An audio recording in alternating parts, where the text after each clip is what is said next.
The US government has a massive secret stockpile of Bitcoin. Let's talk about it on Kyle Talks Money. For years, the US government has maintained a side hustle auctioning off Bitcoin and other cryptocurrencies. Historically, Uncle Sam has done a pretty lousy job of timing the market. 500 Bitcoin sold to Riot Blockchain in 2018 went for $5 million. Today, it's now worth $23 million. Or the 30,000 Bitcoin that went to billionaire investor Tim Draper for $19 million in 2014. Today, it's worth $1.3 billion. The government has obtained all that Bitcoin by seizing it alongside the usual assets one would expect from high-profile criminal sting operations. It all gets sold off in a similar fashion. It could be 10 boats, 12 cars, and then one of the lots is X number of Bitcoin being auctioned. One of the next seizures up on the auction block is $56 million worth of cryptocurrencies that authorities confiscated as part of a Ponzi scheme case involving offshore crypto lending program BitConnect. Unlike other auctions where the proceeds are redistributed to different government agencies, the cash from this crypto sale will be used to reimburse victims of the fraud. The government's crypto seizure and sale operations growing so fast that it just enlisted the help of the private sector to manage the storage and sale of its hordes of tokens. So seizing and stockpiling Bitcoin.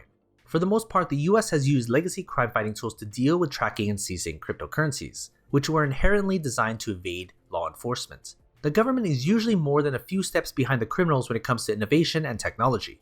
This is not the kind of thing that would show up in your basic training, but in 3 to 5 years, there will be manuals edited and updated with this is how you approach crypto tracing, this is how you approach crypto seizures. There are currently 3 main junctions in the flow of Bitcoin and other cryptocurrencies through the criminal justice system in the US. The first phase is search and seizure. The second is the liquidation of raided crypto, and the third is deployment of the proceeds from these crypto sales. In practice, the first stage is a group effort. Teams often work on joint investigations alongside other government agencies. That could be the FBI, Homeland Security, Secret Service, the DEA, or the Bureau of Alcohol, Tobacco, Firearms, and Explosives. A lot of cases, especially in the cyber arena, become joint ventures because no one agency can do it all. There are divisions in the IRS typically handle crypto tracing and open source intelligence, which includes investigating tax evasion, false tax returns, and money laundering. This team consists of sworn law enforcement officers who carry weapons and badges and who execute searches, arrests, and seizure warrants. Other agencies that have more money and resources focus on the technical components. Then they all come together when it's time to execute any type of enforcement action, whether it's an arrest, a seizure, or a search warrant,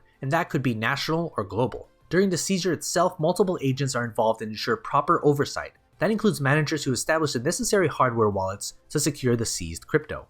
They maintain private keys only at the headquarters so it can't be tampered with anyone else. In recent years, the government has brought back record amounts of crypto. In 2019, they had about $700,000 worth of crypto seizures. In 2020, it went up to $137 million.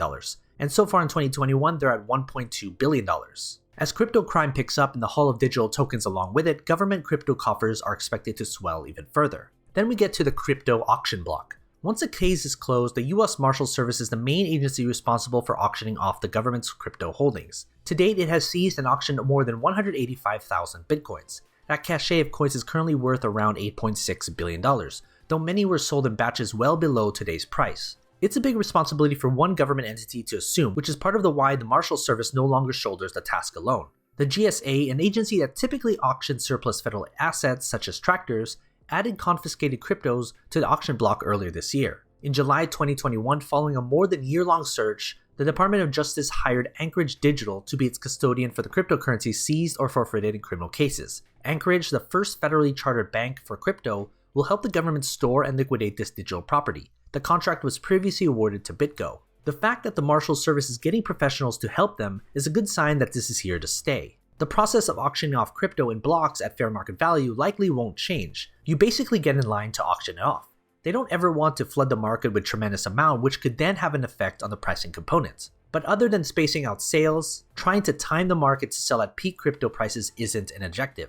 They don't want to play the market. So where does the money go? Once a case is closed and the crypto has been exchanged for fiat currency, the feds then divvy up the spoils. The proceeds of the sale are typically deposited into one of 2 accounts, the Treasury Forfeiture Fund or the Department of Justice Asset Forfeiture Fund. The underlying agency determines which fund the money goes into. The crypto tracing and seizure team accounts for roughly 60 to 70% of the Treasury Forfeiture Fund, which makes it the largest individual contributor. After it's placed into one of these 2 funds, the liquidation crypto can then be put towards a variety of line items. Congress, for example, could rescind the money and give the cash to other projects. Tracking where all the money goes isn't a straightforward process. The Justice Department hosts forfeiture.gov, which offers some optics on current seizure operations. There's one example where 1.04 Bitcoin was taken from a hardware wallet belonging to an individual in Kansas. Another 10 were taken from a Texas resident in April, but it's unclear whether the list is a comprehensive compilation of all active cases. But what does appear clear is that more crypto seizure cases are being trumpeted to the public, like in the case of the Bitcoin wallet held by the Colonial Pipeline hackers earlier this year.